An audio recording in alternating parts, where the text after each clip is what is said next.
नमस्कार दोस्तों, set class में आपका स्वागत है। अशोक सर के आपको मैं बता दूं कि जैसा कि हम राष्ट्रीय उद्यान और अभ्यारण्यों के बारे में हमारा पार्ट ए वीडियो अपलोड हो चुका है, उसी को आगे बढ़ाते हुए हम पार्ट बी को स्टार्ट करेंगे, जिसमें हम राष्ट्रीय उद्यान और अभ्यारण्य अर्थात मध्य प्रदेश के राष्ट्रीय उद्यान और अभ्यारण्यों की चर्चा करेंगे। पार्ट ए में हमने बेसिक कॉन्सेप्ट क्लियर किए थे दोस्तों, तो जिन लोगों ने अभी पार्ट ए नहीं देखा है तो वो प्ले लिस्ट में जाकर दोस्तों पार्ट ए देखिए, इसके बाद पार्ट बी और सी को भी कंप्लीट करिए, ताकि हमें मध्य प्रदेश की राष्ट्रीय उद्यान और अभ्यारण्यों का विस्तृत और डिटेल से आपका सॉल्यूशन उसका प्राप्त हो सके। तो दोस्तों उसको देखेंगे और उसको हर परीक्षा की दृष्टि से, चाहे पीवी के द्वारा कोई भी एग्जाम हो, उन सारे एग्जाम की दृष्टि से मैंने इसको बनाया है। अब देखेंगे दोस्तों, जैसे कि मैंने बताया कि मध्य प्रदेश के राष्ट्रीय उद्यान और अभ्यारण्य, तो इसके बारे में हम बेसिक चर्चा करेंगे दोस्तों। देखिए दोस्तों, जैसे मैंने देखा, अब बात आती है नेशनल पार्क। तो मध्य प्रदेश का सबसे बड़ा क्या है दोस्तों? मध्य प्रदेश का सबसे बड़ा राष्ट्रीय उद्यान अर्थात नेशनल पार्क यदि आपसे पूछा जाएगा तो सबसे बड़ा नेशनल पार्क कौन सा है? हमारा कान्हा किसली राष्ट्रीय उद्यान है। कौन सा है दोस्तों? कान्हा किसली राष्ट्रीय उद्यान है। क्लियर दोस्तों? यदि अब इसका क्षेत्रफल कितना दिया है? 940 वर्ग किलोमीटर दोस्तों, इसको याद रखना है। 940 वर्ग किलोमीटर है। यदि जिला पूछा जाए किस जिले में है दोस्तों, इसके बारे में भी आपको याद रखना है, मंडला जिले में, अर्थात इसकी लोकेशन ये रहेगी कान्हा किसली राष्ट्रीय उद्यान की। क्लियर हुआ दोस्तों? अब सबसे बड़ा, यहीं से एक क्वेश्चन बनता है, सबसे छोटा राष्ट्रीय उद्यान। तो दोस्तों इसके बारे में भी यदि पूछा जाए कि सबसे छोटा राष्ट्रीय उद्यान कौन सा दोस्तों? सबसे छोटा राष्ट्रीय उद्यान फॉसिल राष्ट्रीय उद्यान। कौन सा है दोस्तों? फॉसिल राष्ट्रीय उद्यान। इसको फॉसिल राष्ट्रीय उद्यान अर्थात जीवाश्म राष्ट्रीय उद्यान के रूप में, कौन सा है? जीवाश्म राष्ट्रीय उद्यान है, फॉसिल राष्ट्रीय उद्यान। ये कहाँ पर है दोस्तों? डिंडोरी में है। कहाँ पर है दोस्तों? यदि जिला पूछा जाएगा तो डिंडोरी याद रखना है। क्षेत्रफल यदि आपसे पूछा जाएगा तो क्षेत्रफल है 0.27 वर्ग किलोमीटर। ये बहुत इंपोर्टेंट है दोस्तों, यहाँ पर है और इसी के ऊपर फिर बांधा हुआ है। तो ये भी कभी कभी क्वेश्चन पूछ लिया जाता है, इसके उसके बीच में कौन सा है, अर्थात डिंडोरी अर्थात फॉसिल राष्ट्रीय उद्यान किनके बीच में? तो सबसे छोटा सबसे बड़ा। अभी डिटेल से चर्चा कर रहा हूँ दोस्तों। इसके बाद एक क्वेश्चन पूछा जाता है कि वर्तमान में कितने राष्ट्रीय उद्यान है दोस्तों? तो वर्तमान में मध्य प्रदेश में टोटल 12 राष्ट्रीय उद्यान है। कितने राष्ट्रीय उद्यान है दोस्तों? 12 राष्ट्रीय उद्यान है, जिसमें से सबसे बड़ा हमारा कौन है? कान्हा किसली है। तो पहला यदि राष्ट्रीय उद्यान आपसे पूछा जाएगा दोस्तों, कान्हा किसली है। यदि 12वें के रूप में जाना जाएगा तो 12वां भी पूछा जा सकता है। कौन सा है दोस्तों? कूनो राष्ट्रीय उद्यान। तो 12वें के बारे में भी नाम याद रखना कि हाल ही में 12वें में अर्थात दिसंबर 2018 में, याद रखना दिसंबर 2000 में मध्य प्रदेश में 12वां राष्ट्रीय उद्यान अस्तित्व में आया, अर्थात स्थापना कर चुकी है।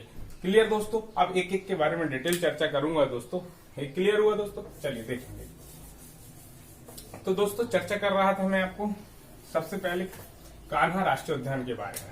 किसके बारे में? कान्हा किसली। तो दोस्तों इसके में आपको याद रखना है कि सबसे पहले 1933 के बाद 1952 के बाद 1955 और 1955 के बाद 1974।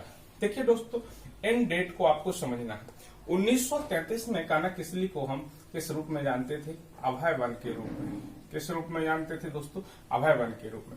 1952 में इसका नाम क्या कर दिया? अभयारण्य के रूप में, अर्थात वाइल्ड सेंचुरी के रूप में। तो अभयारण्य के रूप में अस्तित्व में कब आया दोस्तों? यदि क्वेश्चन पूछ लिया जाए तो 1952 में पूछा है। इसके बाद इसको राष्ट्रीय उद्यान का दर्जा कब कर दिया गया? 1 जून 1955 को इसको राष्ट्रीय उद्यान के रूप में अर्थात नेशनल पार्क के रूप में जाना गया। क्लियर दोस्तों?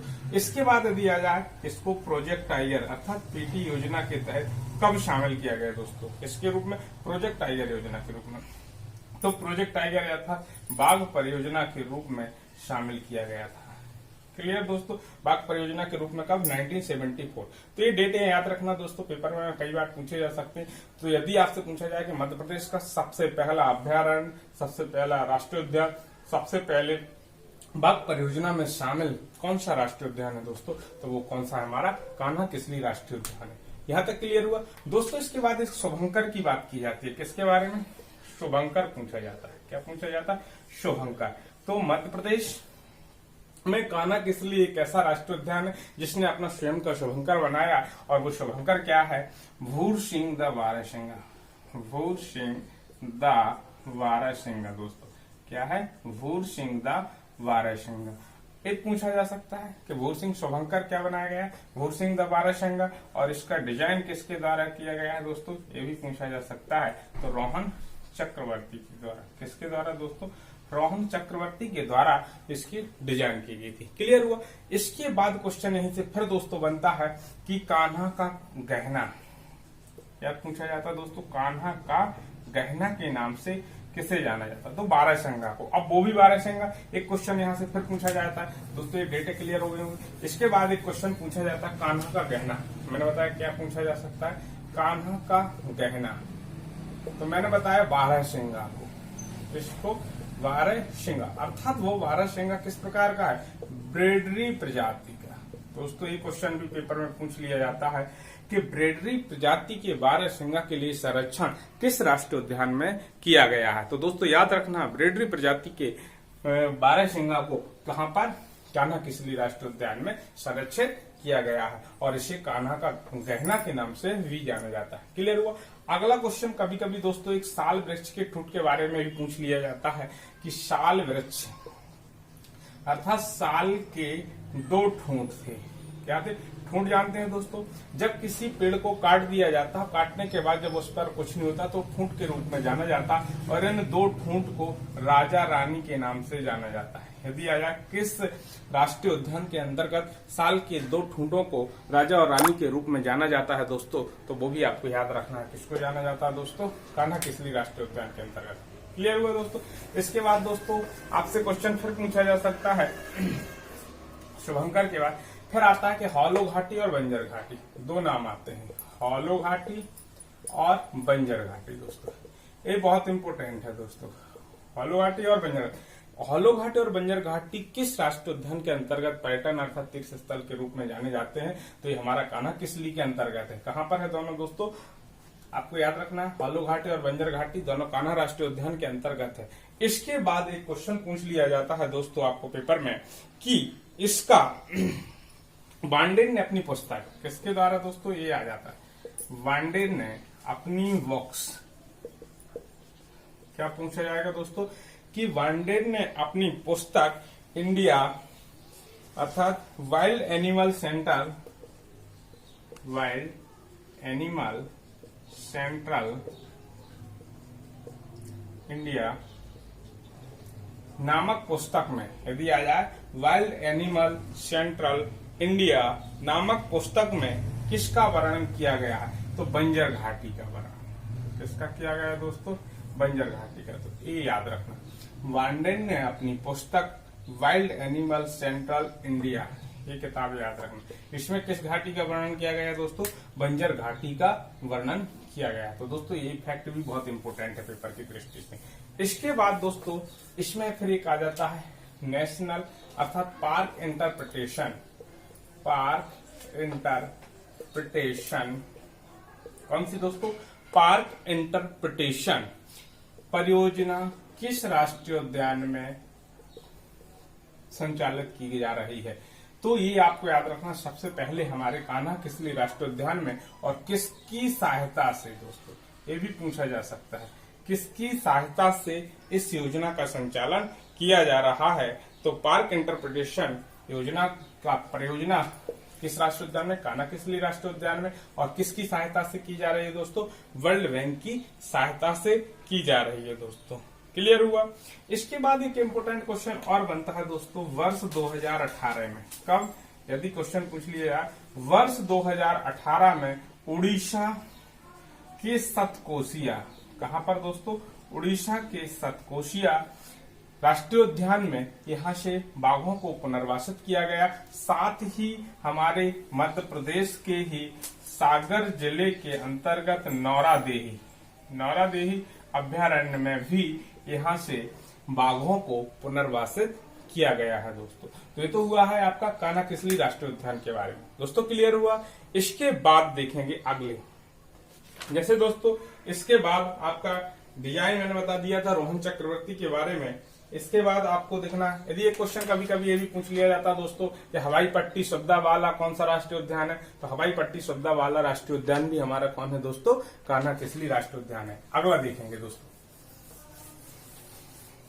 इसके बाद जैसे मैंने दोस्तों बताया कि आपने देख लिया, अब आपका अगला रहेगा सबसे छोटे की बात कही गई मैंने, तो सबसे छोटा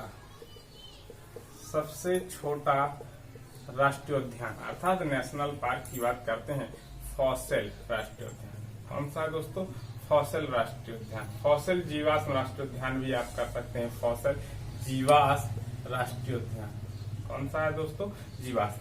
यदि इसके बारे में भी आपको याद रखना है, देखिए दोस्तों,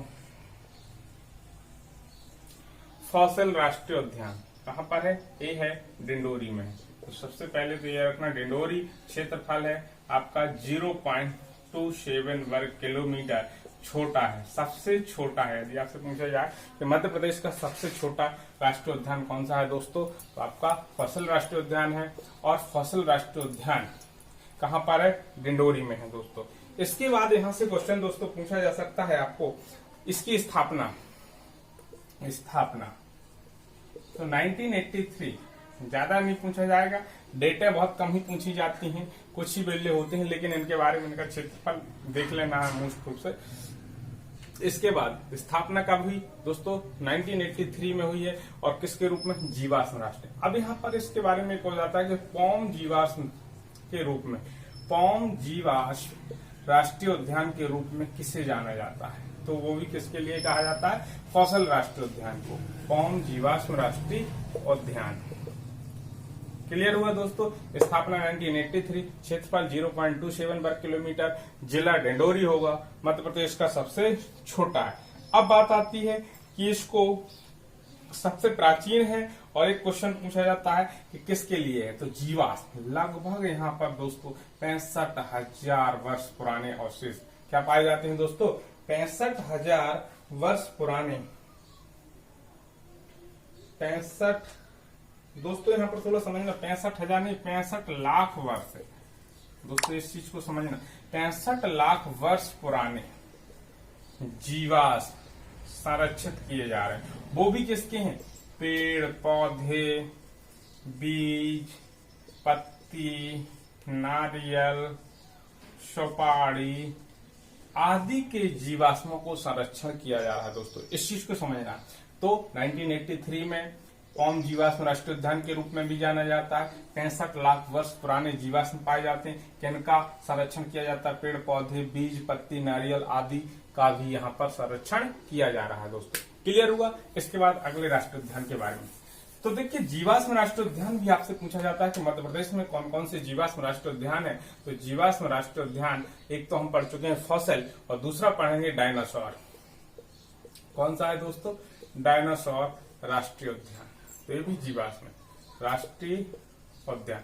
अब बात आती है कहाँ पर है दोस्तों, तो ये धार में है। कहाँ पर है दोस्तों, धार, अर्थात धार। तो ये भी याद रखना है कि मध्य प्रदेश के धार जिले में डायनासोर राष्ट्रीय उद्यान भी स्थापना की गई थी। अब इसके बारे में दोस्तों इसमें आ जाता है कि इसकी स्थापना तो 2010 में की गई थी। अब ये भी पूछ लिया जाता है कहाँ पर दोस्तों, तो बाघ और जोबट नदी, ये चीज याद रखना, बाघ और जोबट नदी ये धार में ही है दोनों दोस्तों।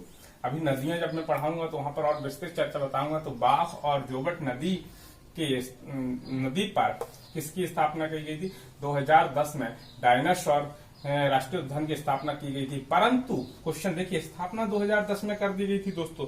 इसमें क्वेश्चन आ जाता है, जैसे आ जाता है, यदि आपको डेट सहित पूछा जाएगा तो 2 दिसंबर 2010 को कर दी गई थी। परंतु 2011 में, कब, वर्ष 2011 में इसको डायनासोर के रूप में अधिसूचित किया गया था। किस रूप में, डायनासोर राष्ट्रीय उद्यान के रूप में अधिसूचित दिया जाए। अधिसूचित कब किया गया था, इस टाइप से क्वेश्चन पूछा जाएगा। तो अधिसूचित कब किया गया था, वर्ष 2011 में। लेकिन हाल ही में एक क्वेश्चन फिर पूछा जाए 2010-2011 में, तो इसको अधिसूचित कर दिया गया था। परंतु 19 दिसंबर, क्या है दोस्तों, 19 दिसंबर 2015, एक क्वेश्चन मोस्ट है, एक क्वेश्चन 19 दिसंबर 2015 में वाघ नदी, कौन सी नदी, वाघ नदी के तट पर कहां पर, बाघ नदी के तट पर लगभग 6.5 करोड़ वर्ष पुराने, कितने, 6.5 करोड़ वर्ष पुराने डायनासोर के जीवाश्म राष्ट्रीय उद्यान प्राप्त हुए थे। डायनासोर के जीवाश्म मिले थे, यहां से क्या हुआ था, जीवाश्म मिले, इसलिए इसे डायनासोर राष्ट्रीय उद्यान के रूप में जाना जाता। तो क्लियर हुआ दोस्तों, दो जीवाश्म राष्ट्रीय उद्यान है, एक हमारा फॉसिल राष्ट्रीय जीवाश्म उद्यान है जो डिंडोरी में है, और हमारा दूसरा डायनासोर राष्ट्रीय उद्यान है जो जिला धार में है, और किन नदियों पर है, बाघ और जोबट नदी पर है। 2 दिसंबर को इसकी स्थापना की गई थी। डायनासोर के रूप में सूचित कब किया गया था, 2011 में, और 19 दिसंबर 2015 को बाघ नदी के तट पर 6.5 करोड़ वर्ष पुराने डायनासोर के जीवाश्म प्राप्त हुए, अर्थात डायनासोर के जीवाश्मों को संरक्षण करने के लिए डायनासोर जीवाश्म राष्ट्रीय उद्यान अस्तित्व में आया था। क्लियर दोस्तों, तो सबसे बड़ा देख लिया हमने, सबसे पुराना देख लिया, इसके बाद देखिए दोनों जीवाश्म राष्ट्रीय उद्यानों के बारे में भी देख चुके। अब बात आती है दोस्तों, यहाँ पर एक चीज देखेंगे कि मध्य प्रदेश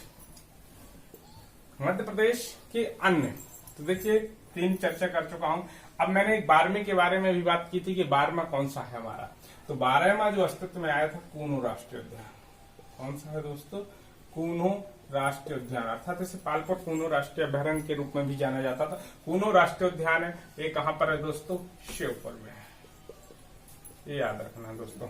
तो कूनो राष्ट्रीय उद्यान हमारा मध्य प्रदेश के श्योपुर जिले में स्थापित किया गया है दोस्तों। क्लियर दोस्तों, इसके अलावा इसमें क्वेश्चन पूछा जाता है कि इसे देखिए, ये 1981 में अभ्यारण्य के रूप में था। किस रूप में था दोस्तों, अभ्यारण्य, ये समझना है दोस्तों।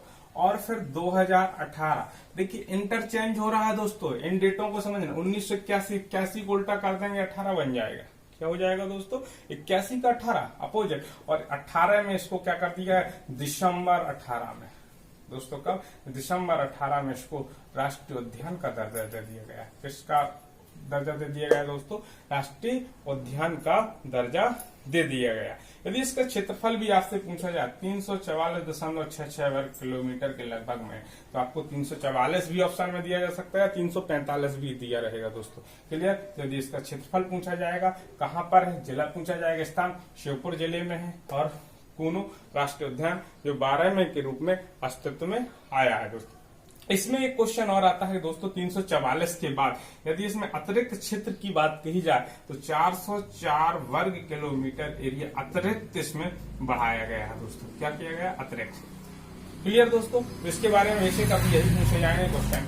इसके बाद अगला देखिए दोस्तों, तो यहाँ पर हो गया। इसके बाद मैं मंडला की बात कर चुका हूँ, अर्थात कान्हा किसली के बारे में हम बात कर चुके हैं, डिंडोरी फॉसिल की बात कर चुके हैं, और यहाँ पर धार में आपका डायनासोर की बात हुई। दोस्तों जैसे कि हमने अभी अध्ययन किया है, कान्हा किसली राष्ट्रीय उद्यान के बारे में देखा, डिंडोरी के बारे में देखा, फॉसिल राष्ट्रीय उद्यान के बारे में भी हम चर्चा कर चुके, श्योपुर अर्थात कूनो पालपुर के बारे में चर्चा कर चुके, डायनासोर राष्ट्रीय उद्यान के बारे में चर्चा कर चुके।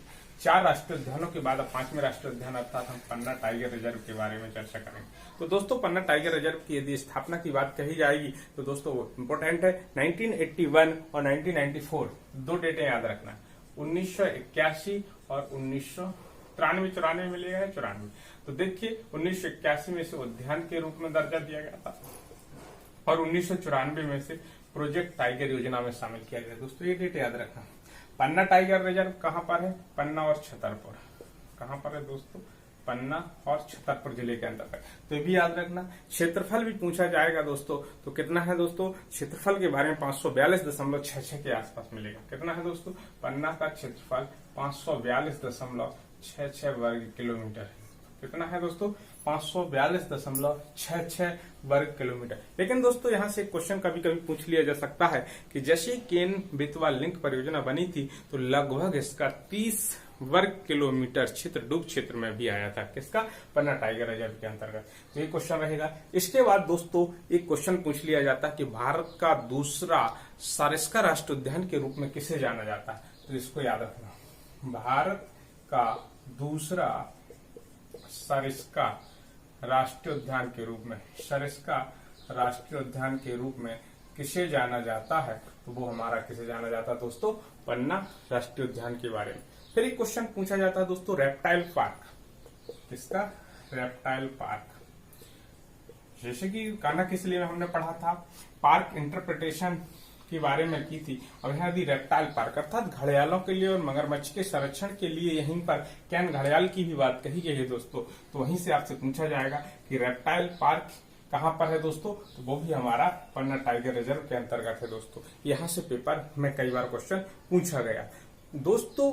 कैन घड़ियाल और पांडव जलप्रपात, ये दो क्वेश्चन भी पूछ लिए जाते हैं। कैन घड़ियाल और पांडव जलप्रपात, कौन सा दोस्तों? पांडव जलप्रपात। यहीं पर आपका कभी कभी रनी फॉल भी आ जाता है, तो रनी फॉल वाला एरिया भी यहीं इसी के इर्द गिर्द लगा हुआ है दोस्तों, जो राजनगर के अंतर्गत है। छतरपुर जिले के राजनगर से आप जाएंगे तो वहीं पर मिलेगा रनी फॉल जलप्रपात। पांडव फॉल जलप्रपात जब आप राष्ट्रीय उद्यान के अंतर्गत प्रवेश करते हैं, मंडला के आगे जाते हैं, तो पांडव जलप्रपात भी मिलता है। कैन घड़ियाल कैन नदी पर है दोस्तों, जो मध्य प्रदेश के छतरपुर और पन्ना जिले की सीमा का निर्धारण करते हैं कैन नदी के द्वारा। उसी नदी पर कैन घड़ियाल की भी स्थापना की गई दोस्तों।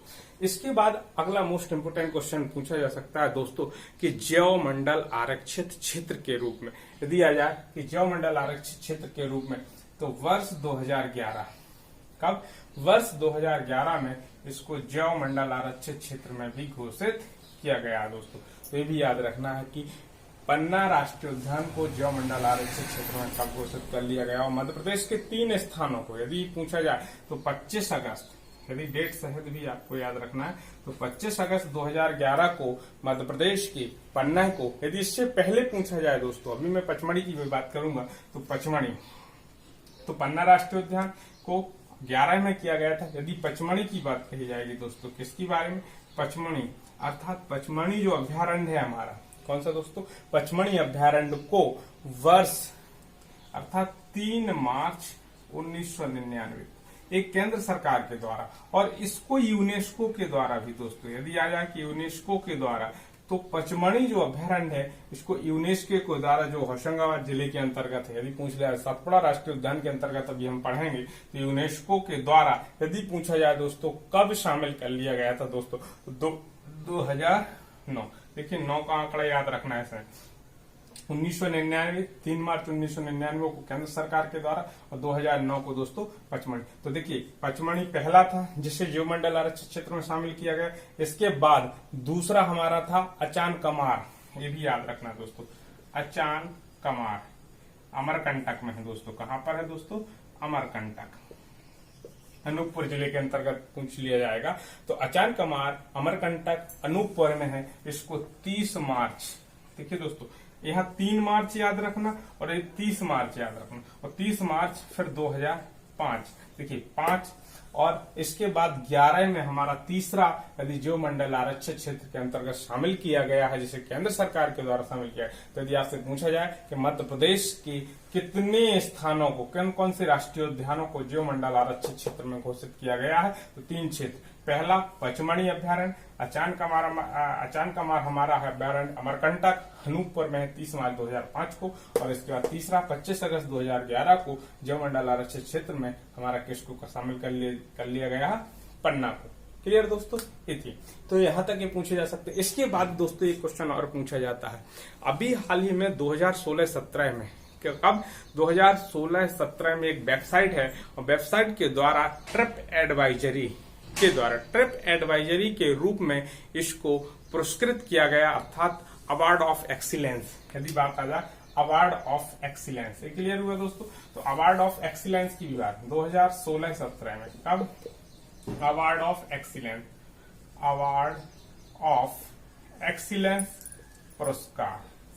तो ट्रिप एडवाइजरी अर्थात वेबसाइट के द्वारा अवार्ड ऑफ एक्सीलेंस से भी पन्ना राष्ट्रीय उद्यान को दोस्तों सम्मानित किया गया। यहाँ से एक क्वेश्चन और मोस्ट है दोस्तों, गिद्धों का संरक्षण या गिद्धों की गणना सबसे पहले किस राष्ट्रीय उद्यान में की गई थी? तो कैन अर्थात 2017 में दोस्तों, ये डेट याद रखना, 2017 में। कब दोस्तों? 2017 में गिद्धों, किसके बारे में दोस्तों? गिद्धों की गणना की गई थी, और उस गणना के अनुसार 1676 गिद्ध पाए गए थे। कितने गिद्ध पाए गए थे दोस्तों? 1676 गिद्ध पाए गए थे। तो ये भी आपको याद रखना दोस्तों। ये तो ही पन्ना राष्ट्रीय उद्यान और बुंदेलखंड के अंतर्गत आता है, ये भी आपको क्लियर होगा। क्लियर हुआ दोस्तों। इसके बाद अगला राष्ट्रीय उद्यान देखिए दोस्तों, तो इसके बाद अगले की हम बात करेंगे, यहीं पर मिलेगा आपका संजय गांधी और यहीं से बांधवगढ़। देखिए दोस्तों, बांधवगढ़ राष्ट्रीय उद्यान, इसके बाद संजय गांधी राष्ट्रीय उद्यान की भी बात करेंगे। तो दोस्तों जैसा कि मैं बता दूं कि बांधवगढ़ राष्ट्रीय उद्यान कहां पर है, तो उमरिया याद रखना। कहां है दोस्तों? उमरिया। अब देखिए दोस्तों, कंफ्यूजन होना, एक बांधवगढ़ और यहाँ पर है माधव, इसमें कंफ्यूज हो जाते हैं बांधव और माधव। तो देखिए इसके क्षेत्रफल की बात करें और इसके क्षेत्रफल, तो बांधव हमारा 437 वर्ग किलोमीटर और यहाँ पर 337 वर्ग किलोमीटर। देखिए दोस्तों, ये याद रखना है, यहाँ से तुलना करके पढ़ सकते हैं। ये शिवपुरी में है। देखिए दोस्तों, यदि आपके माधव राष्ट्रीय उद्यान के बारे में बात करते हैं तो शिवपुरी में है और इसका क्षेत्रफल कितना है? 337। लेकिन कुछ किताबें इसका 375 वर्ग किलोमीटर भी मानने लगी हैं। क्लियर? तो आपको याद रखना, ऑप्शन में यदि 337 न दिया हो तो 375 भी टिक करना। क्लियर? और यदि इसके बाद 437 और 337, तो आंकड़े याद रखना। ये उमरिया में है बांधवगढ़ और ये माधव राष्ट्रीय शिवपुरी में। क्लियर दोस्तों? इन दोनों की चर्चा कंपेयर करके कर लेते हैं। बांधवगढ़ राष्ट्रीय उद्यान उमरिया में, अब यहाँ की विशेषताएं क्या है और इसकी स्थापना कब की गई थी दोस्तों? तो बांधवगढ़ के बारे में यदि हम पढ़ेंगे 1968 में और 93-94। देखिए इसकी स्थापना 1968 में की गई थी और 1993-94 में इसको क्या कर दिया गया। तो यदि अभ्यास, देखिए दोस्तों, इसको उद्यान के रूप में 1968 में और प्रोजेक्ट टाइगर के रूप में कब शामिल कर लिया गया था? 1993-94। जैसे यहाँ पर मैंने बताया था, पन्ना को 81 में उद्यान के रूप में आया था और 94 में प्रोजेक्ट टाइगर में शामिल हुआ था। 542 इसका क्षेत्रफल था। इसी प्रकार से इसके बारे में भी हमने देखा कि 437 1968 में उद्यान के रूप में आया, 1993-94 में दोस्तों ये क्या हुआ? आपका प्रोजेक्ट टाइगर के रूप में शामिल हुआ। फिर यहाँ से क्वेश्चन एक और पूछा जाता है कि जन घनत्व के आधार, अर्थात जो घनत्व के आधार पर यदि आ जाए कि घनत्व के आधार पर सबसे अधिक बाघ कहाँ पर पाए जाते हैं? बांधवगढ़ राष्ट्रीय उद्यान। 8 वर्ग किलोमीटर, प्रति 8 वर्ग किलोमीटर पर एक बाघ पाए जाने की यहाँ पर संभावना है। अर्थात यदि आ जाए कि घनत्व के आधार पर बाघ सबसे अधिक कहाँ पाए जाते हैं, तो वो भी बांधवगढ़। फिर क्वेश्चन यहीं से एक आता है कि 32 पहाड़ियों से घिरा हुआ, इससे दोस्तों 32 पहाड़ियों से घिरा हुआ राष्ट्रीय उद्यान कौन सा है? वो भी हमारा बांधवगढ़ राष्ट्रीय उद्यान। 2000 वर्ष पुराना किला, बांधवगढ़ का किला भी किस राष्ट्रीय उद्यान के अंतर्गत है दोस्तों? ये भी आपको याद रखना है कि 2000 वर्ष पुराना आपको यदि किला पूछा जाए तो वो भी हमारा बांधवगढ़ राष्ट्रीय उद्यान में। यदि फिर इसमें जैसे अभी सरिस्का राष्ट्रीय उद्यान के बारे में मतलब सेकंड सरिस्का राष्ट्रीय उद्यान के रूप में किससे जाना जाता है, यदि इसी प्रकार से रणथंभौर राष्ट्रीय उद्यान से तुलना किसकी की जाती है, यदि क्वेश्चन आया रणथंभौर राष्ट्रीय उद्यान की तुलना से किस राष्ट्रीय उद्यान को किया जाता है दोस्तों? बांधवगढ़ राष्ट्रीय उद्यान को किया जाता है। फिर एक क्वेश्चन यहाँ से फिर मोस्ट बनता है दोस्तों, सफेद शेरों के लिए, सफेद शेर यदि आपसे पूछा जाए, सफेद शेर और बंगाल टाइगर, कौन सा दोस्तों? बंगाल टाइगर। ये दोस्तों मोस्ट है कि सफेद शेरों के लिए और बंगाल टाइगर के लिए कौन सा राष्ट्रीय उद्यान फेमस है, तो ये भी आपको याद रखना है दोस्तों। कौन सा है? हमारा बांधव राष्ट्रीय उद्यान। यहाँ पर एक और दोस्तों क्वेश्चन पूछ लिया जा सकता है कि सीता बाघन अर्थात और चार्जर बाघ किस राष्ट्रीय उद्यान की शोभा बढ़ाते थे? किस राष्ट्रीय उद्यान के अंतर्गत? तो सीता बाघन और चार्जर बाघ भी यहीं पर थे।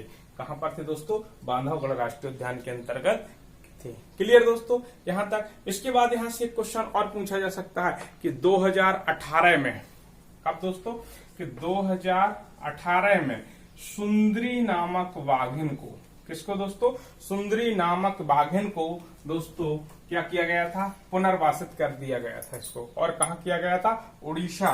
कहां पर दोस्तों?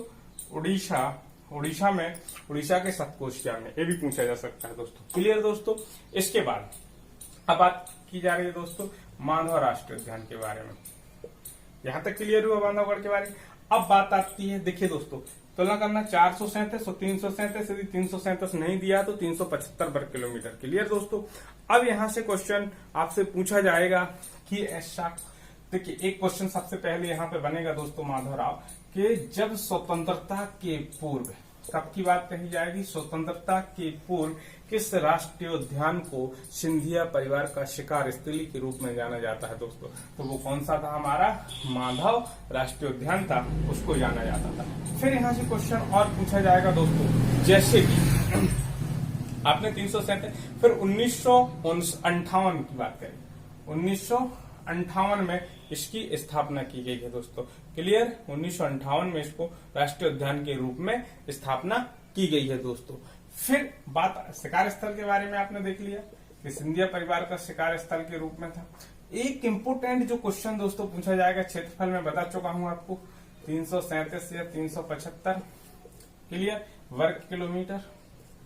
अब एक क्वेश्चन जो इम्पोर्टेंट है दोस्तों, इसको समझना है विशेष रूप से कि NH3 नेशनल हाईवे 3 किस राष्ट्रीय उद्यान से, अर्थात आगरा बम्बई राष्ट्रीय नेशनल जो हमारा NH नेशनल हाईवे है हमारा 3 है, वो किस राष्ट्रीय उद्यान से गुजरता है? वो हमारा माधव राष्ट्रीय। यहीं से एक क्वेश्चन और पूछा जा सकता है दोस्तों, NH25 भी याद रखना है।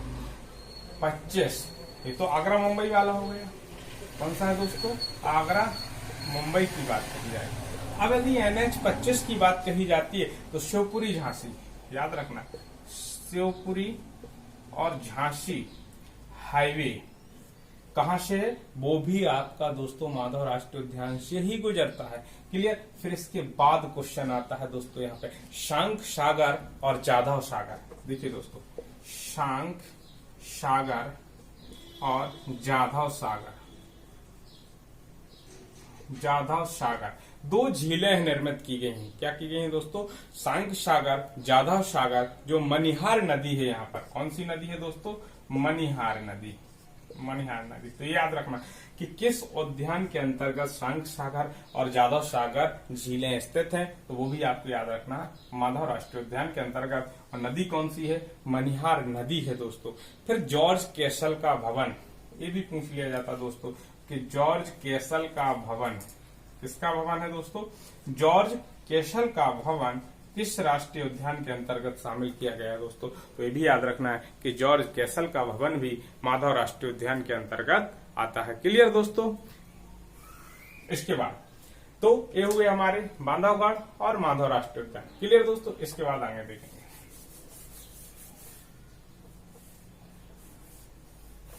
देखिए दोस्तों, अब हम आगे चलेंगे। जैसे बांधा हो गया आपका और ये फॉसिल हो गया, अब संजय की बात करते हैं। क्लियर दोस्तों? देखिए दोस्तों, तो हमने अभी चर्चा की थी बांधव राष्ट्रीय उद्यान के बारे में और माधव राष्ट्रीय उद्यान के बारे में। इसके बाद मैं बात कर रहा हूं जैसे कि हम संजय राष्ट्रीय उद्यान के बारे में, अर्थात संजय गांधी राष्ट्रीय उद्यान। कौन सा दोस्तों? संजय गांधी राष्ट्रीय उद्यान।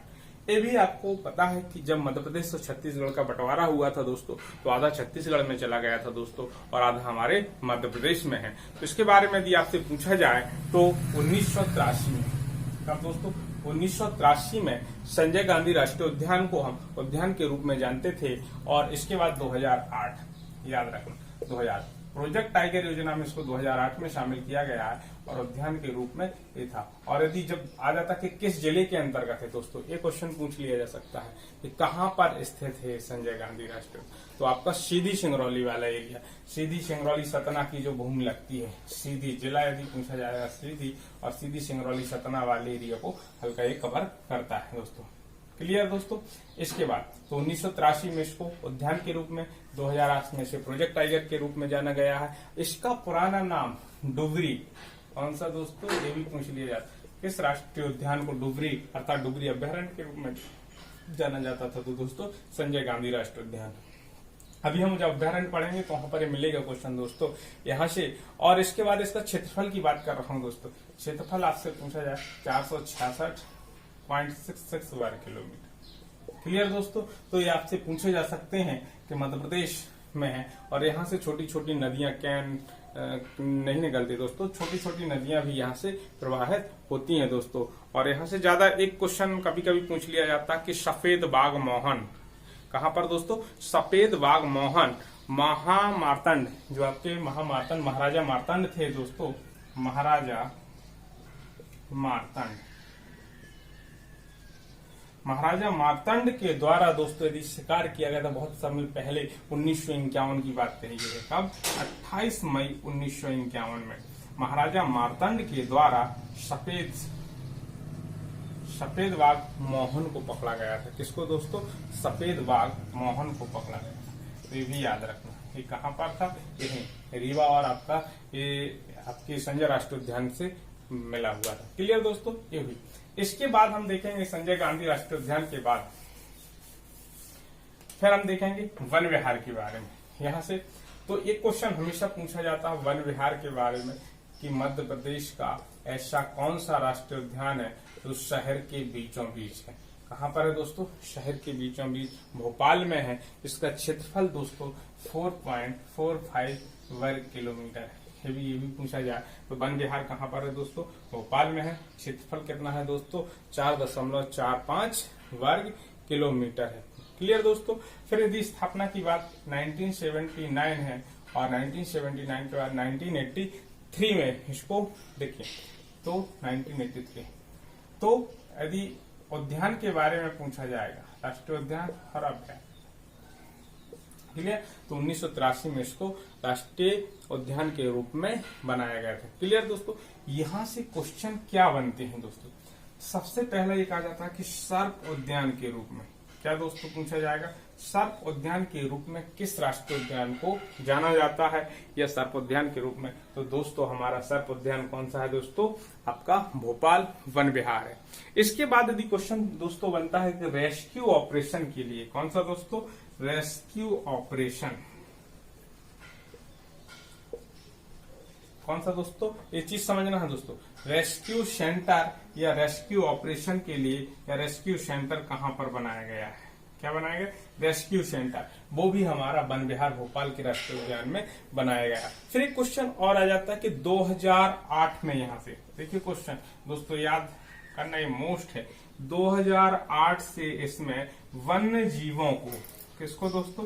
वन्य जीवों को गोद लेने की प्रथा प्रारंभ की गई थी, शुरू की गई थी। यदि आ जाए किस राष्ट्रीय उद्यान में तो वन विहार में 2008 से वन्य जीवों को गोद लेने भी प्रारंभ कर दिया गया था दोस्तों। क्लियर? ISO के द्वारा प्रमाणित चिड़ियाघर के रूप में भी किसको किया गया था दोस्तों? हमारे वन विहार राष्ट्रीय उद्यान को किया गया था दोस्तों। क्लियर हुआ? इसके बाद तो वन विहार के बाद दोस्तों फिर पूछा जाएगा पेंच और सातपुड़ा। दो लास्ट बचते हो, लास्ट में ओमकारेश्वर। अब बात आती है पेंच। पेंच राष्ट्रीय उद्यान दोस्तों याद रखना है सिवनी और छिंदवाड़ा। कहां पर है दोस्तों? सिवनी छिंदवाड़ा, ये याद रखना है दोस्तों। सिवनी छिंदवाड़ा और पेंच राष्ट्रीय उद्यान मध्य प्रदेश और महाराष्ट्र की बॉर्डर सीमा पर है। यदि आ जाए कि मध्य प्रदेश और महाराष्ट्र की बॉर्डर सीमा पर कौन सा है तो पेंच राष्ट्रीय उद्यान है और 1977 में इसकी स्थापना की गई थी। देखिए 1977 में इसको और 1977 के बाद 1983 दोस्तों याद रखना और 1983 के बाद दोस्तों याद रखना 1992-93। देखिए दोस्तों इधर अभ्यारण्य के रूप में अस्तित्व में आया। अभ्यारण्य के बाद इसको यदि उद्यान के रूप में पूछा जाएगा तो उद्यान के रूप में और 1992-93 में इसको प्रोजेक्ट टाइगर योजना के अंतर्गत शामिल कर लिया गया था दोस्तों पेंच को। क्लियर दोस्तों? पेंच को 1993। इसके बाद दो डेटे हमारे याद रखना 2002 दोस्तों 2004। देखिए मैंने एक क्रम से 1977 में से अभ्यारण्य, 83 में इसको उद्यान के रूप में और 92-93 के रूप में से प्रोजेक्ट टाइगर में शामिल किया गया दोस्तों और 2002 में इसका नाम परिवर्तन कर दिया गया। क्या कर दिया गया दोस्तों? नाम परिवर्तन कर दिया गया इंदिरा गांधी प्रियदर्शनी। इंदिरा गांधी प्रियदर्शनी के नाम से किस राष्ट्रीय उद्यान को जाना जाता है दोस्तों? तो वो भी हमारा पेंच राष्ट्रीय उद्यान है। क्लियर दोस्तों? इसके बाद 2004। अब ये 2004 की बात भी आ जाती है कि यहाँ पे देखिए दोस्तों एक आ जाता है कि 2004 में यहाँ पर क्या किया जाता है कि यहाँ पर एक रुडयार्ड का नाम सुना है। रुडयार्ड किपलिंग के द्वारा किसके द्वारा? रुडयार्ड किपलिंग की बुक्स थी द जंगल बुक। कौन सी थी दोस्तों? एक क्वेश्चन पूछ लिया, द जंगल बुक। क्लियर दोस्तों?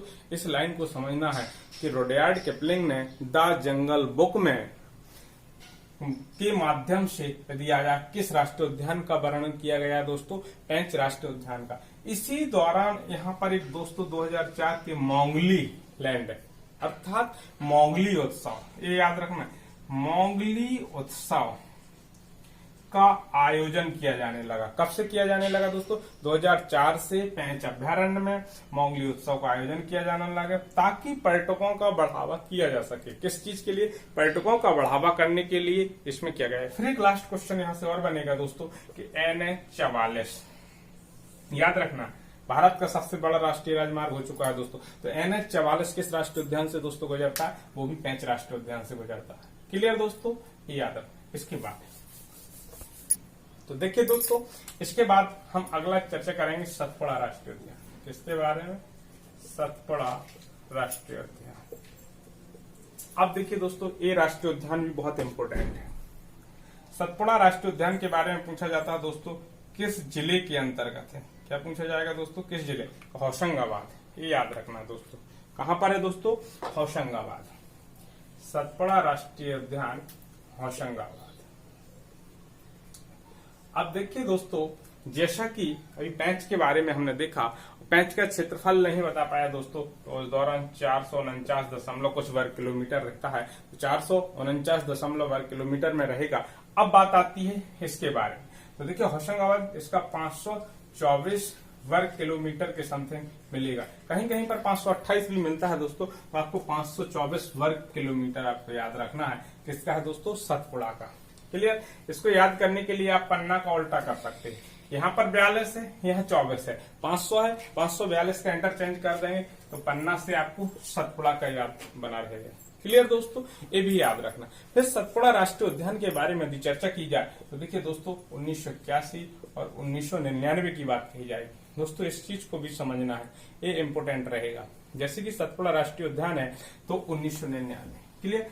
अब 81 और 9 का 81 उधर पर इंटरचेंज किया था, नहीं तो सीधा उद्यान के रूप में कब लिया गया इसको? सतपुड़ा को 81 में है, और प्रोजेक्ट टाइगर के रूप में कब शामिल कर लिया गया दोस्तों? 1999 में शामिल कर लिया। तो डेटें यदि नहीं भी याद रखती हैं तो आपको छोड़ देना है। जो पहली होती है, पहले की डेट, जैसे मैंने कहा ना, किसली 1974 बताई थी दोस्तों, प्रोजेक्ट टाइगर में शामिल होने वाला था, इसलिए उसको याद जरूर रखना है दोस्तों। क्लियर? इसके बाद यहां से क्वेश्चन और क्या पूछा, एक आ जाता है मड़ई पर्यटन स्थल के रूप में। कौन सा? मड़ई पर्यटन स्थल के रूप में। मड़ई पर्यटन स्थल, एक चीज समझना दोस्तों कि मड़ई पर्यटन स्थल के रूप में किस राष्ट्रीय उद्यान में मनाया जाता है? मड़ई। क्लियर? तो यदि आ जाता है तो मड़ई पर्यटन स्थल के रूप में हमारा कहां पर है दोस्तों? सतपुड़ा में। कृष्ण मृगों के लिए, ये बहुत इंपोर्टेंट है, इस टाइप से क्वेश्चन, कृष्ण मृगों के लिए कौन सा राष्ट्रीय उद्यान में संरक्षित किया जाता है? कृष्ण मृगों की अधिकता है, वैसे तो 5 में भी कृष्ण मृग पाए जाते हैं, संजय में भी कुछ मात्रा में, लेकिन यदि पाया जाए तो सतपुड़ा और पेंच में सबसे ज्यादा मिलेंगे। क्लियर दोस्तों? तो कृष्ण मृग के बारे में भी यदि आपसे पूछा जाए तो सतपुड़ा राष्ट्रीय उद्यान के अंतर्गत। तवा जलाशय, देखिए दोस्तों, जैसे जानते हैं आप तवा नदी होते, तो तवा जलाशय यदि पूछा जाए किस राष्ट्रीय उद्यान के अंतर्गत है, तो ये भी आपका सतपुड़ा राष्ट्रीय उद्यान के अंतर्गत है दोस्तों। ये बहुत मोस्ट है, तवा जलाशय की बात। फिर एक क्वेश्चन आता है धूपगढ़ की चोटी, ये मोस्ट। धूपगढ़ तो सभी लोग जानते हैं, इसकी ऊंचाई कितनी है दोस्तों? 1350 मीटर, अर्थात मध्य प्रदेश की सबसे ऊंची हिल स्टेशन। क्लियर दोस्तों? ये भी आपसे पूछा जा सकता है, तो ये भी क्लियर होना चाहिए। यहां तक क्लियर हुआ दोस्तों? इसके बाद देखेंगे दोस्तों। क्लियर? इसके बाद आ गया अगला आपका ओमकारेश्वर राष्ट्रीय उद्यान। कौन सा है दोस्तों? ओमकारेश्वर। ओमकारेश्वर राष्ट्रीय उद्यान खंडवा, स्थापना आपकी 2004। देखिए दोस्तों, याद रखना, और 651 वर्ग किलोमीटर। यहां से क्वेश्चन ज्यादा नहीं बनता है, और निवाड़ क्षेत्र का पहला है। यदि आ निवाड़ क्षेत्र में है तो ओमकारेश्वर हमारा खंडवा में है, और कब स्थापना? 2004, 651 वर्ग किलोमीटर क्षेत्र में स्थापित किया गया है दोस्तों। तो ये हुआ हमारा दोस्तों राष्ट्रीय उद्यानों से संबंधित पूरे 12 के बारे, एक बार केवल 12 को रिवाइज करिए दोस्तों। जैसे कि सबसे ऊपर दिया है पूनो आपका श्योपुर में है, माधव शिवपुरी में है, वन विहार डायनासोर, ओमकारेश्वर, सतपुड़ा, पेंच, कान्हा, फॉसिल, बांधव, संजय और आपका पन्ना। इस प्रकार से टोटल 12 राष्ट्रीय उद्यानों की मैंने चर्चा की है। इसमें कोई भी समस्या होती है नेशनल पार्क में तो दोस्तों आप कमेंट्स बॉक्स में जरूर लिखिए, जो भी समस्या हो उसको सॉर्ट आउट किया जाएगा। अगला टॉपिक आपका दोस्तों वाइल्ड सेंचुरी अर्थात राष्ट्रीय अभ्यारण्य से रहेगा, जो अगली क्लास में अपलोड किया जाएगा दोस्तों। थैंक यू, धन्यवाद।